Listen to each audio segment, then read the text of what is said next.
इंद्रप्रस्थामधला राज्याभिषेक संपलाय मंडळी. तिकडे दुर्योधनानं आपल्या मनामध्ये मत्सराला, सुडाला, द्वेषाला जागं केलंय आणि तो अस्वस्थ आहे. म्हणजे दुसऱ्याचं चांगलं झालंय म्हणून दुर्योधनाच्या मनामध्ये अस्वस्थता आहे. खरं तर युधिष्ठिराला काहीच मिळू नये या मताचा दुर्योधन आहे म्हणून तो अस्वस्थ आहे. तिकडे द्वारकेला वेढा पडलाय आणि द्वारकेवरती महाराज शाल्व आणि दंतवक्र यांनी आक्रमण केलेलं आहे. आता या आक्रमणामुळं कृष्ण निघून गेलाय.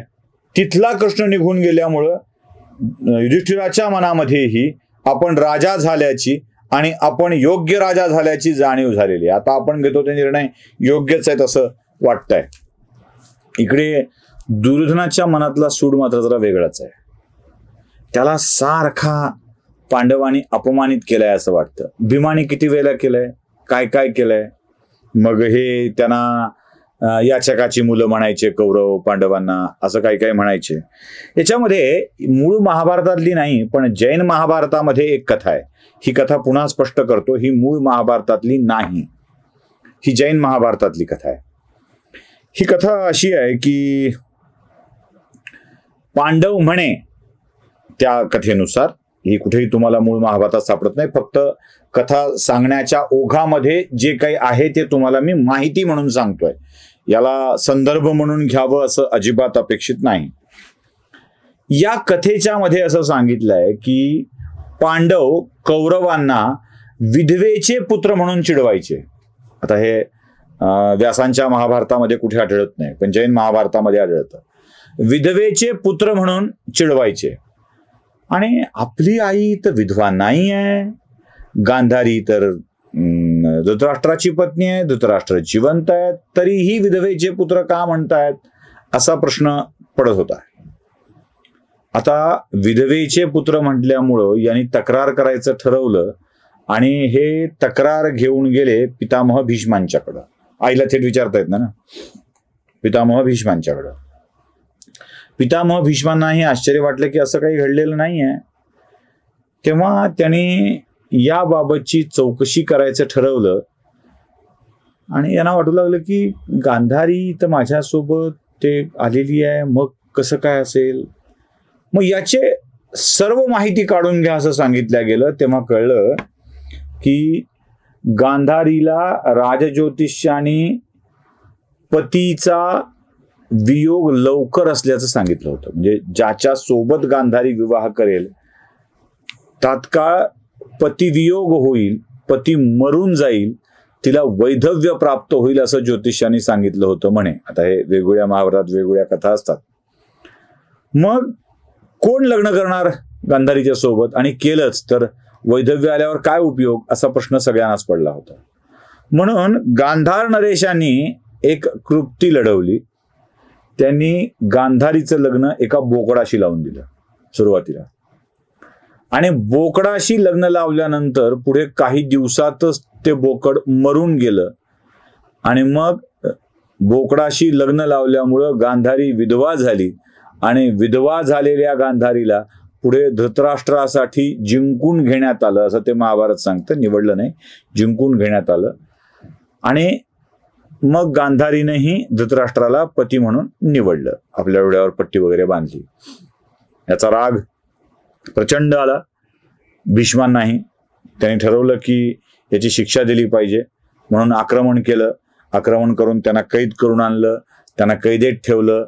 आपल्याच सुनेच्या घरच्यांना मारायचं नाही म्हणून त्यांनी थोडं थोडं अन्न देऊन मारायचं ठरवलं. असं ही सगळी त्या जैन महाभारतातली कथा आहे, खरी खोटी देव जाणो.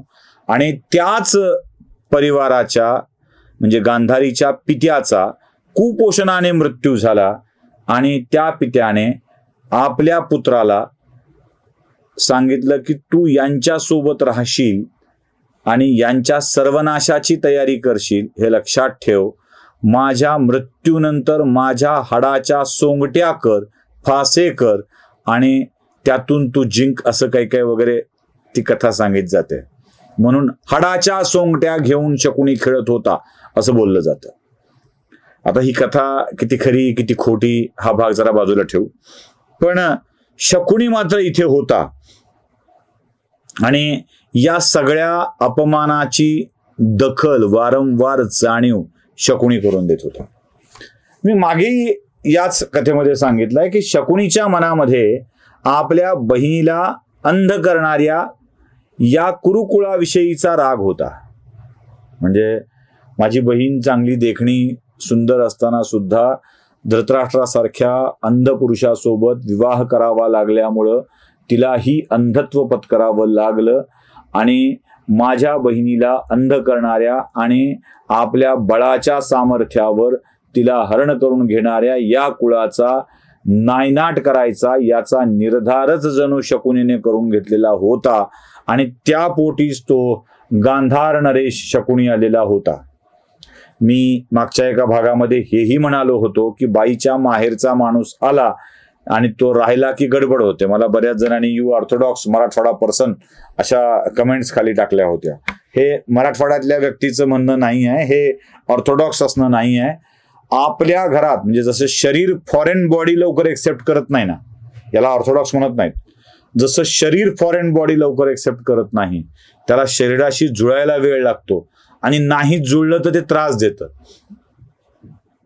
तसंच एखाद्या कुळामध्ये दुसरा माणूस या कुळातल्याच भावना घेऊन जगणं अवघड असतं. त्याला शंका असतात, तो व्यक्त करतो. म्हणजे आपल्या घरातल्या माणसांच्या मध्ये दुसरा कोणी आला की तो सुरू करतो बघा भांडण. त्यांनी असं करावं का, त्यांनी तसं बोलावं का, तुझ्या कष्टाचं चीजच नाही, तूच किती करणार, त्यांनी करू नये का, हे सगळे विषय तो मध्ये घालत असतो. याला ऑर्थोडॉक्स बिर्थोडॉक्स म्हणू नका, हा मानवी स्वभाव आहे. आणि या मानवी स्वभावानुसार शकुनी सुद्धा दुर्योधनाच्या मनामध्ये हा विचार अधिकाधिक रुजवत होता आणि ते रुजवणं चालू होतं, सतत चालू होतं की बघ तुझ्यावर अन्याय, कसलं भारी राज्य आहे त्यांचं, तुला जमलं नाही, तुला करू दिलं नाही, तुझे तुकडे पाडले, तुझ्या वाट्याचंच खरं तर हे होतं, तू धृतराष्ट्राचा ज्येष्ठ पुत्र त्यामुळे तूच राजा व्हायला पाहिजे होतं, पण युधिष्ठिरमध्ये कुठून आला, त्यांना तर आपण हाकलून दिलं होतं, त्यांना राज्याबाहेर काढलं होतं, जाळायचा प्रयत्न केला होता. काय असतं, ज्याला राज्याबाहेर काढलंय, जाळायचा प्रयत्न केला. एक काळ पांडवांची अवस्था अन्नान्न दशा झालेली होती. लाक्षागृहातून बाहेर काढल्यावर अन्नान्न दशा होती. म्हणजे याचकासारखे माधुकरी मागून जगणाऱ्या पांडवांना चक्रवर्ती सम्राट पद मिळालं, याची ठसठसणारी दुखरी जखम दुर्योधनाच्या मनामध्ये होती. कारण विवेक गेलेला होता ना, विवेक गेलेला होता, ती जखम होती आणि तो प्रयत्न करू लागलाय. आता तो प्रयत्न करतोय की काहीही करायचं आणि युधिष्ठिराचं हे राज्य आपल्या अंकित आणायचं. तो कर्णाला म्हणतोय काहीतरी उपाय सुचवा, तो आपल्या भावांना म्हणतोय काहीतरी करा, आणि तो शकुनीला म्हणतोय काहीतरी करा. शकुनीलाही लक्षात आलंय दुर्योधनाचा विवेक संपला आहे आणि त्यांचा विवेक त्यांच्याकडे नाही आहे, आणि शकुनीने या दोघांचाही विवेक हरला असल्याचं बघून आपला डाव दुर्योधनाच्या जवळ सांगितला आणि तो डाव सांगून शकुनी सांगतोय, आता आपण युधिष्ठिराच्या सर्वनाशाची सुरुवात करूया. काय शकुनीचा डाव, युधिष्ठिरही त्याला कसा बळी पडतो हे बघूया पुढच्या भागामध्ये.